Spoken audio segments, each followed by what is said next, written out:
Hi everyone. I hope that you are able to hear me. This is my first webinar I'm actually doing, and I am going to introduce myself. I see several of you have already started submitting questions. Thank you. But I'm going to introduce myself in case you don't know who I am.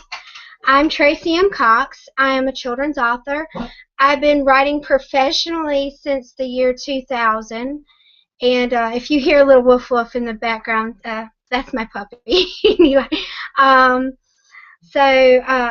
been writing since 2000, and I have always focused on the children's genre, and I've been published in magazines, uh, local newspapers. I've been in a local anthology.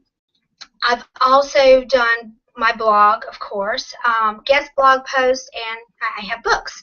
So I've been at it for a little while, and I've been doing author visits for several years now also, and I thought it would be great to hopefully pass on some knowledge and some helpful tips that I've learned.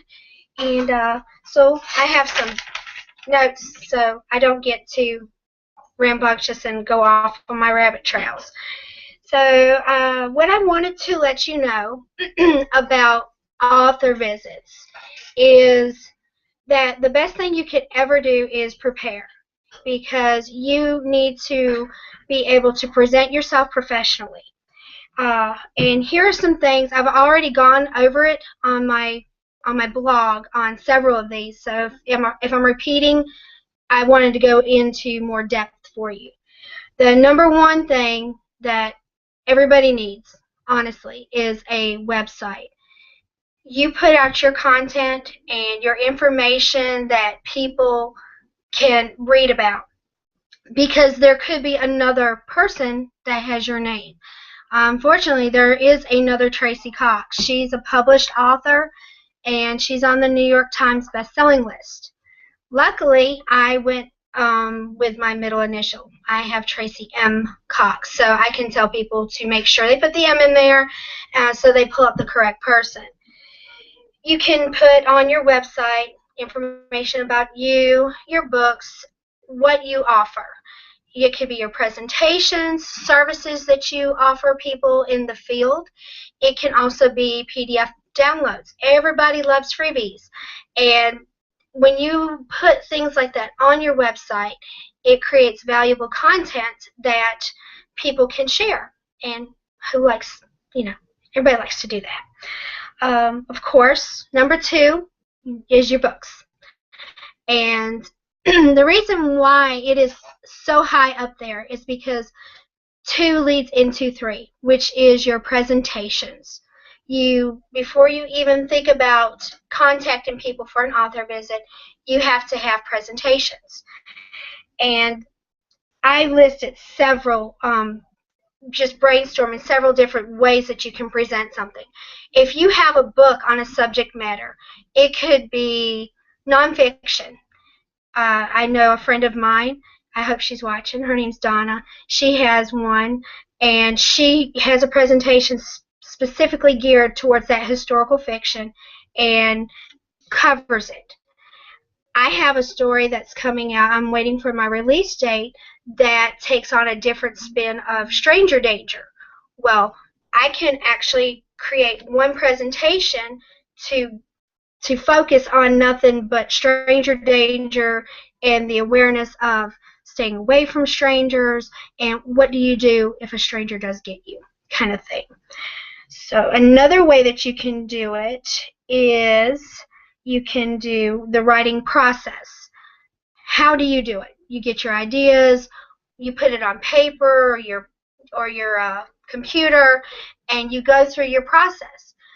Children really love to hear that you actually have to do what they do, because I know when I was younger I was like, why am I learning all this? Am I really going to have to do this? Well, and here I am. I'm glad I did pay attention in school, because I've learned and most of it retained, and what I didn't, I had to relearn. So it helps click with them when they see that you actually do a writing process that they can relate to. Storyboarding. This works really good with some of the Common Core that a lot of people struggle with. But when you do storyboarding, you have to talk about character development, plot, your storyline, and problem solving. So it builds on each other, and you can incorporate it into different factors. Workshops.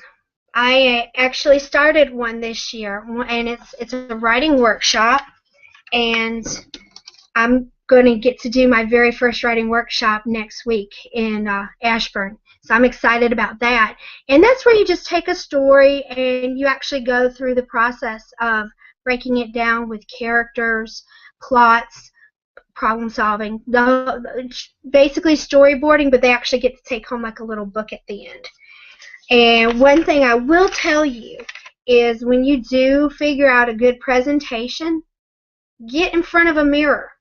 I had note cards when I first started because sometimes I'm very forgetful.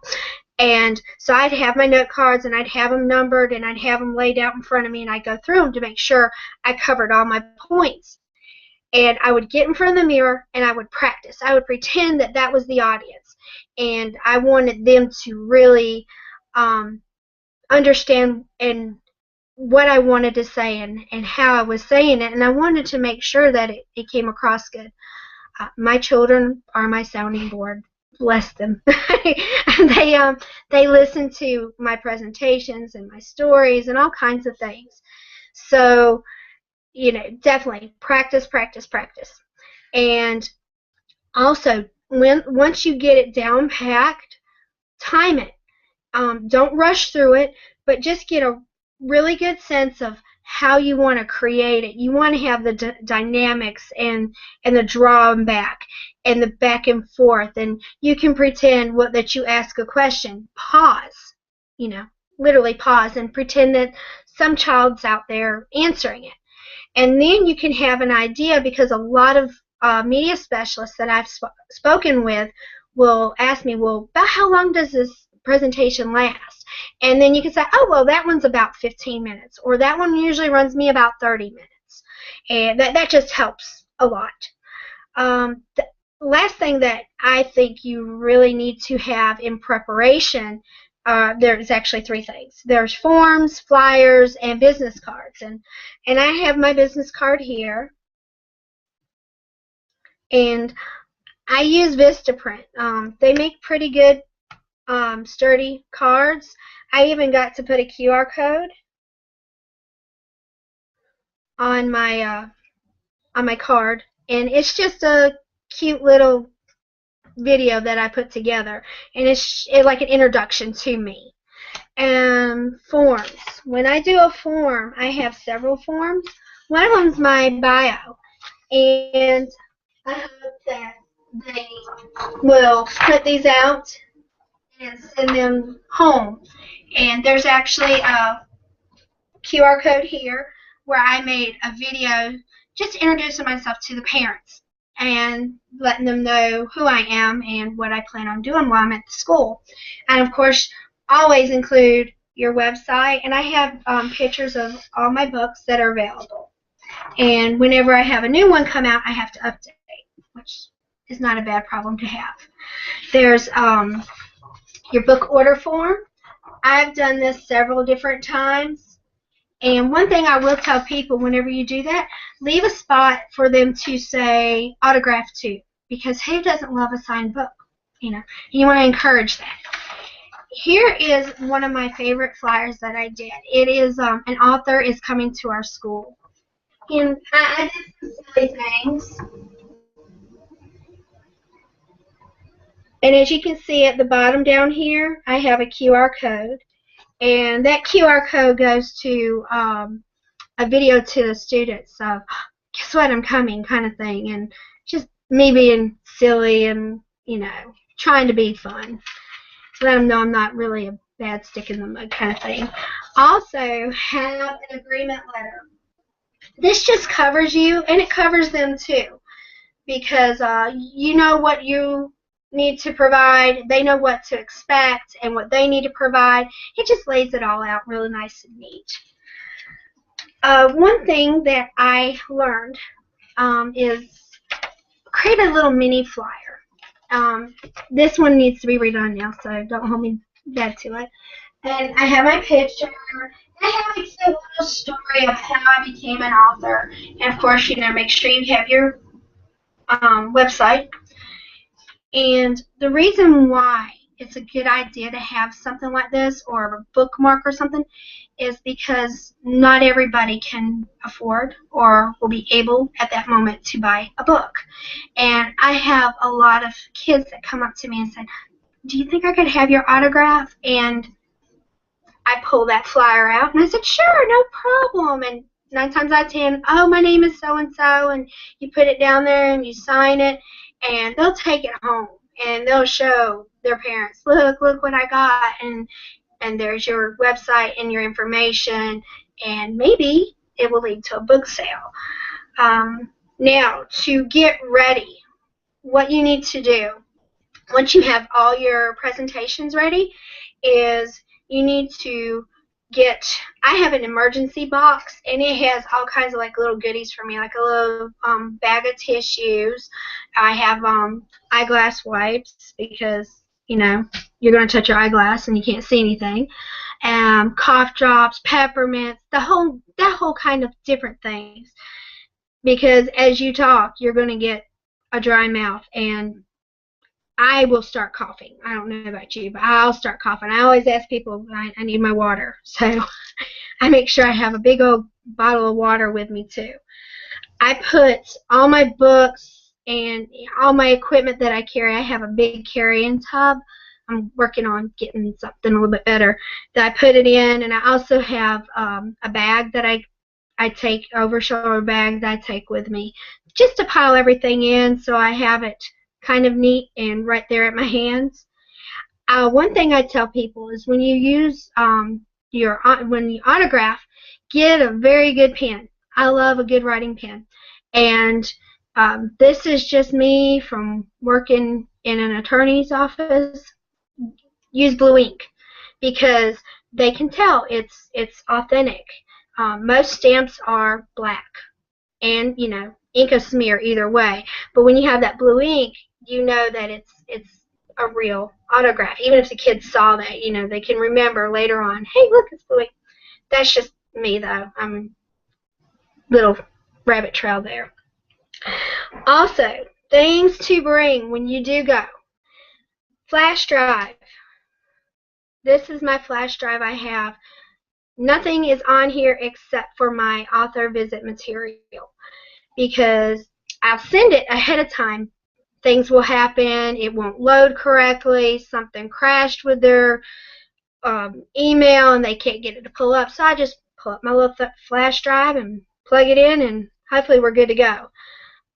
Also have a backup to that because I wonder if their computer just won't work. So I try to keep notes and those little notepads that I scribbled all my notes on to begin with. I try to have those, and I have a mic and a speaker. My speaker is nothing more than my son's guitar amp that he so graciously lets me borrow all the time.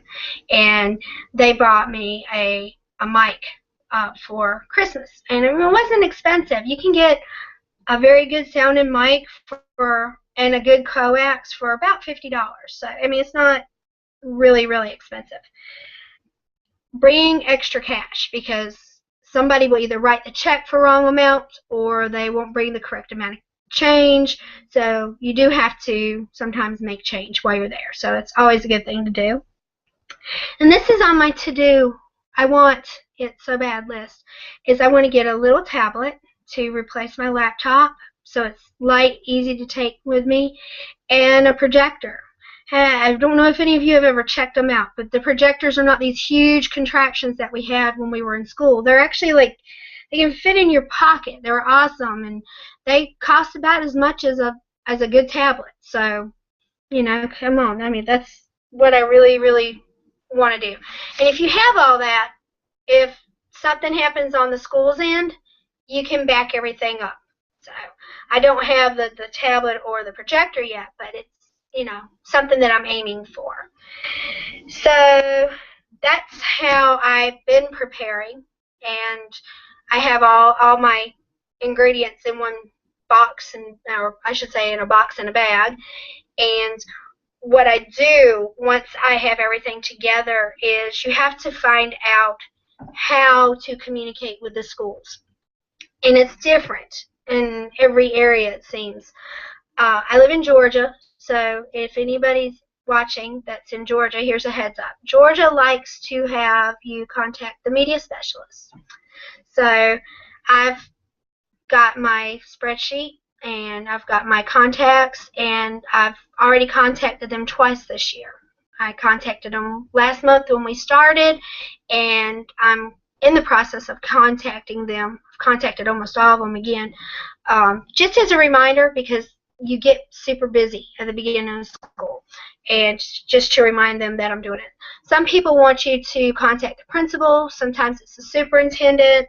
Sometimes it's the PTO or PTA. So it's a lot of research on your part. So that's what I do in a big old nutshell.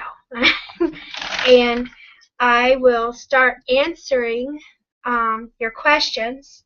And if I mispronounce your name, please forgive me, because I am so horrible at this sometimes, and I don't like doing it.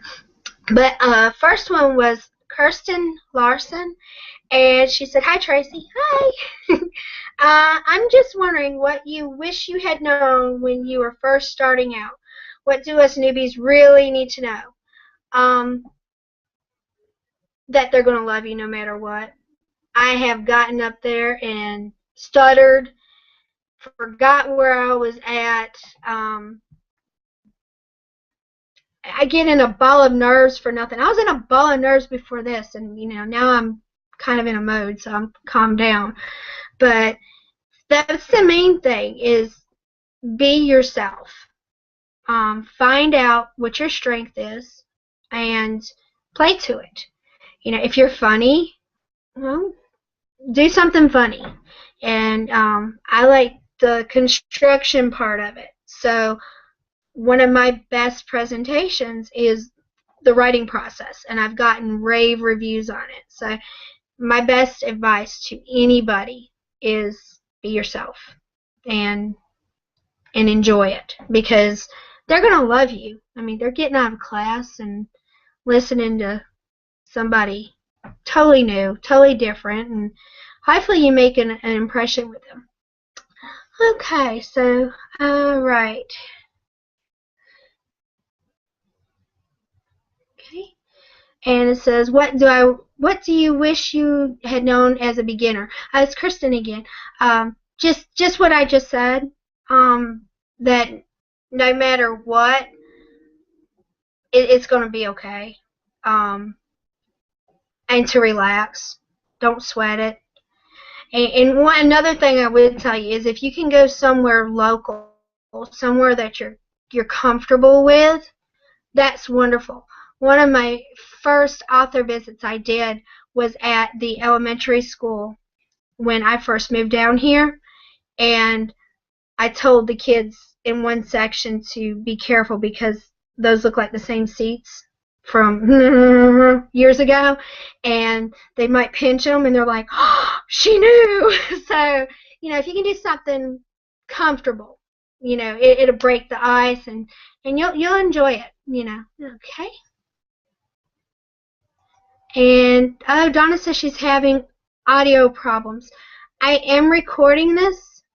I hope it's recording me. So if not, I'll just do a really big blog post about it. So I'm sorry, Donna. And I mentioned you. Hi.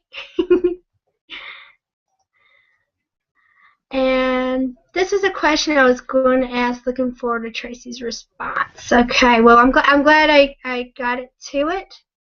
And what is the best way to make initial contact? I have written to several schools and get no response. Every school district has a different configuration. How do I know who to contact? That's Barbara. When I first started, I dialed up to the receptionist and I said, listen, I'm a children's author. I'd love to send the correct person some information about my presentations, but I'm new to this, and could you help me out? Do I need to send it to the librarian or media specialist? Someone might be called that. Or is it the principal? If it's a private school, they might want them to be called a headmaster. Or, say, could you just point me in the right direction? And I got it repeatedly told me for Georgia it is the media specialist. Florida, I looked into them a little bit, and I believe they like superintendent. So if you're in Florida, New York is PTO. They're very PTO oriented up there, or PTA, whatever you want to say it. So that's my suggestion would be to call several schools and ask them, who do I need to contact? And you may get different responses at different schools. And so I created a spreadsheet. And on my spreadsheet, I have the school's name, I have their address, their contact's email, mileage, if I'll ever do that. I hadn't done the mileage yet. And then I have their phone number. And then my last information is the date that I contacted them. So this way, when you follow up in a month or so, or if it's at the end of the year and you're starting all over again, all you got to do is break out that spreadsheet and copy and paste your emails. And that's what I do. And the ones that bounce back, then I'll go on their website and see if the person is no longer there, or maybe they got married and have a different name. And if I can't figure it out from the website, then I call the school, and I tell them I've already looked at the school's website and I've already emailed and it's bounced back. Could you help me out? So that's how I do that. And it's a long, drawn-out process. In Georgia, there's 1,399 schools. So, yeah, a lot. But it's worth it. And not everybody's going to say yes, unfortunately. I get a lot of no's, but I've gotten a lot of no's in the publishing industry already, so I'm tough-skinned. All right. So that is all the questions that I see there. I'm going to check the Google Events page, make sure nobody posted anything there, because there is a lag. And don't want to miss anybody. And I'm not seeing anything. So I guess I'll recap and see if anybody else posts anything. And if not, then I can wrap it up. So for a recap, in preparation for school visits, you want to have a website because you want to control your content that's out there and what they see and what they can get from it. You need your books. If you can create your own book trailers or have a friend, or if you even pay for one, have that on your website. My books have book trailers, and I don't know if it helps sales or not, but it's kind of cute and it gets them like a little sneak peek. Presentations, come up with several if you can, because there's different age groups. That's one thing I didn't go into. For the younger ones, I have a reading, and I let them answer some, ask questions, and I'll answer them, and you'll hear everything from their family to their dog to something actually about your book, and it's cute. I love the little kids.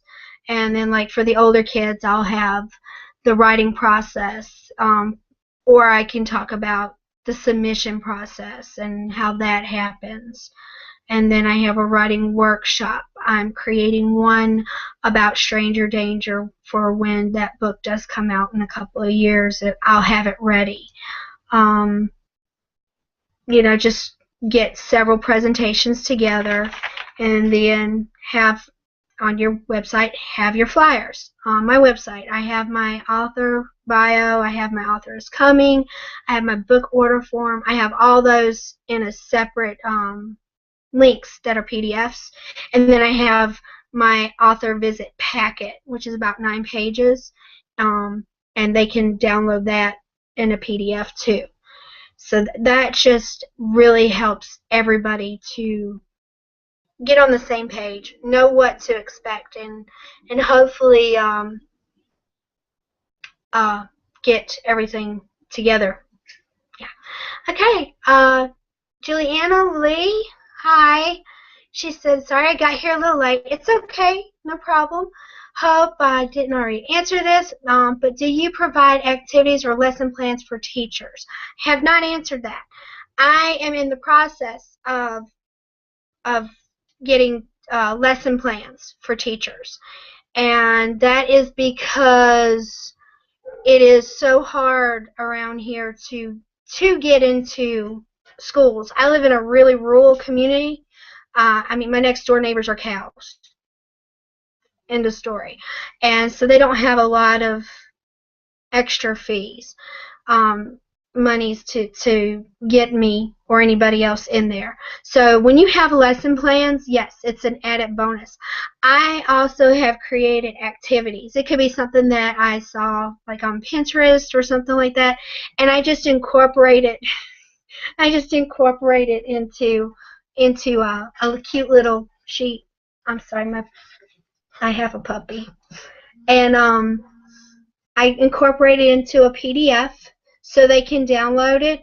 And I also have coloring pages on my website because everybody likes to color. And I'm working on word searches because that helps hand and eye coordination and things like that. So yeah, definitely, if you can provide things like that, that's nothing but an added bonus. And I have those on my website under my teachers and parents link, I think it is. So yeah, definitely. I do provide it, and I'm hoping to provide more. But it's something that you build on. You can't have everything at one time. My website has gone through so many revisions I can't even tell you.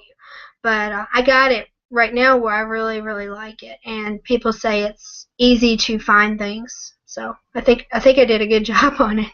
So all right, I hope that answered that question, Juliana. And also, how do you determine your fees? That is a sticky question, and it's a hard one to answer because I don't charge as much as a lot of people I know do.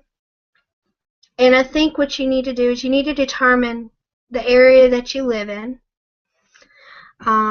your expertise, and also, are you an award winner? Which I'm not. So if you're an award winner, that's going to up your ante automatically because you won an award. And it helps push your books, because especially if it's a very known award.